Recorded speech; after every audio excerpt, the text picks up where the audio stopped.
नमस्कार, आप देख रहे हैं वार्ता और हमारे साथ जुड़ रहे हैं बलजीत यादव जी, जो नोखा विधानसभा के संभावित प्रत्याशी हैं। आइए इनसे हम चर्चा कर रहे हैं। क्या लग रहा है कि 2025 जन स्वराज सरकार बना?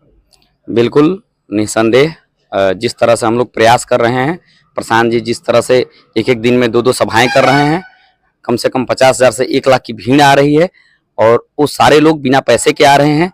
तो ये संकेत यही दिखा रहा है। और जिस तरह से जनतांत्रिक तरीके से हम लोगों को कन्विंस कर रहे हैं, जिस तरह से जन स्वराज के जो कार्यकर्ता हैं वो लोगों को मतलब जा जाके घर घर पे वो सभी बातें बता रहे हैं कि बिहार कैसे गरीब रह गया, कैसे पिछड़ा रह गया, आपके बच्चों को शिक्षित किए बिना, आपके समाज को रोजगार दिए बिना बिहार को किसी कीमत पे विकसित राज्य में या फिर आगे नहीं बढ़ाया जा सकता है।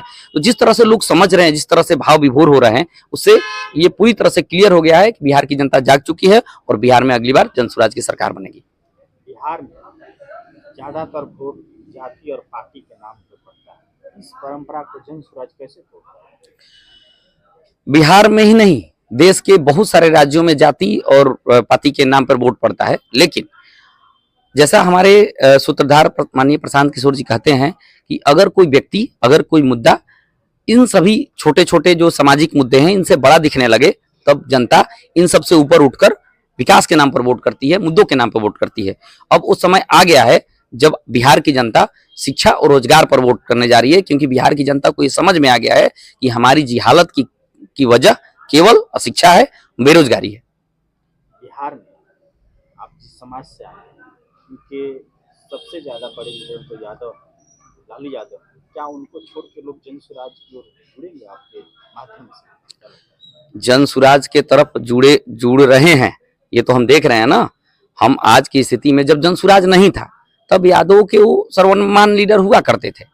कुछ जो इंटेलेक्चुअल पर्सन थे जो लालू यादव को पसंद नहीं करते थे, उनकी शैली को नहीं पसंद करते थे, वो विकास नहीं कर पाते थे, तो उस समय भी यादव बीजेपी में जुड़ा करते थे। और भी दूसरी पार्टियों में यादव हैं, ऐसा थोड़ा है कि किसी दूसरी पार्टी में यादव है ही नहीं, लेकिन ज्यादातर यादव आरजेडी में उस समय हुआ करते थे। तब ये भी स्थिति तो देख लीजिए कि जन स्वराज नहीं था, प्रशांत किशोर नहीं थे, यहाँ कोई इंटेलेक्चुअल प्रयास नहीं कर रहा था। जब इंटेलेक्चुअल प्रयास कर रहा है तो बलजीत यादव ऐसा बिजनेसमैन आदमी, पढ़ा लिखा आदमी, यहाँ आकर इस व्यवस्था को बनाने के लिए प्रयास तो कर रहे हैं ना। तो हम लोग जी जान से लगे हुए हैं।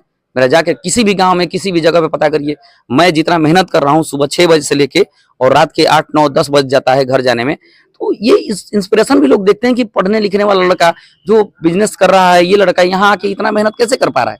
क्योंकि हम लोग दहचोर नहीं है। हम लोग जिस मिशन के लिए चले, हम लोग केवल विधायक बनने के लिए थोड़े चले हैं, हम लोग इस मिशन के लिए चले हैं कि हम अगर पढ़ लिख गए तो हमारे बिहार के और भी नौजवान भाई, हमारे जो गार्जियन हैं, उनको 10-15 हजार का रोजी रोजगार ही कम से कम बिहार में मिल पाए। जो लुधियाना में जाकर वो लैट्रिन साफ करते हैं, जाके लोहा की फैक्ट्री में अपनी हड्डी गलाते हैं, तो ऐसी स्थिति देख के हम लोग बहुत ही द्रवित हैं, अंदर से दुखी हैं। दुखी वही हो सकता है ना, दरिद्र आदमी कैसे दुखी हो सकता है? दरिद्र कौन है? दरिद्र वो आदमी है जो पूरी तरह से चिंतन से दरिद्र है। उसको समझ में नहीं आ रहा है कि भाई शिक्षा और रोजगार पर भी वोट किया जा सकता है क्या। उसको आज तक यही नहीं पता है कि हमारी गरीबी और जिहालत का कारण शिक्षा और रोजगार रहा है। तो बिहार की जनता समझ रही है और यादव को इतना मतलब बुद्धि से कमजोर मत समझिए।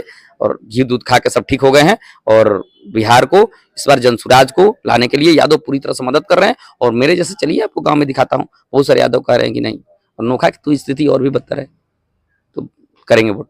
जन स्वराज कह रहे हैं कि हम पलायन रोक, क्या इसके लिए कौन सा प्लान है कि पलायन रोक जाएगा?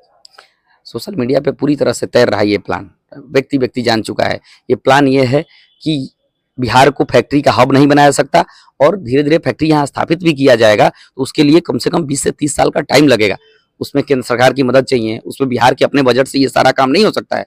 और दूसरी चीज, हम लोग बिहार को सुधारने चले हैं, बिहार में झूठ बोलने नहीं आए हैं कि नहीं फैक्ट्री लगा देंगे ऐसे करके और हम लोग को वोट मिल जाए।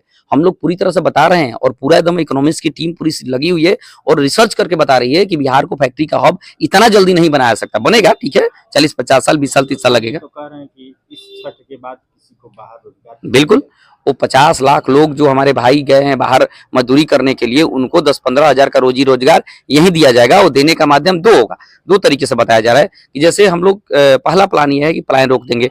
उसमें जो बिहार के गरीब जनता का जो पैसा बैंक में जमा होता है, उसका सीडी रेशियो जो वापस बैंक जनता में कर्ज देती है, उसका रेशियो जो है उसको सीडी रेशियो बोलते हैं, क्रेडिट डिपॉजिट रेशियो। वो रेशियो है 40% अभी, लालू जी के समय वो 18% हुआ करता था, अभी धीरे धीरे बढ़ के वो 40% हुआ है। लेकिन अन्य राज्य जो विकसित राज्य हैं, केरल हो गया, तमिलनाडु हो गया, चाहे कर्नाटक हो गया, महाराष्ट्र हो गया, उनका गुजरात हो गया, उनका सीडी रेशियो है 105%, 90%, 80%। तो यहाँ का भी सीडी रेशियो बढ़ा के और उन सभी लोगों को रोजी रोजगार के लिए लोन दिया जाएगा, बिल्डिंग बनेगी, उसमें मजदूर काम करेंगे, उसके अलावा बहुत सारे व्यवसाय खुलेंगे छोटे छोटे स्तर पे। यहाँ के मजदूर जाके क्या कर रहे हैं? वहाँ बाले तो काट रहे हैं, वहाँ पुछाई तो लगा रहे हैं। यहाँ जब मॉल मिलेगा तो वो काम यहीं करें, कम से कम शाम को अपने घर तो रहेंगे, कोई इनको बिहारी करके गाली तो नहीं देगा।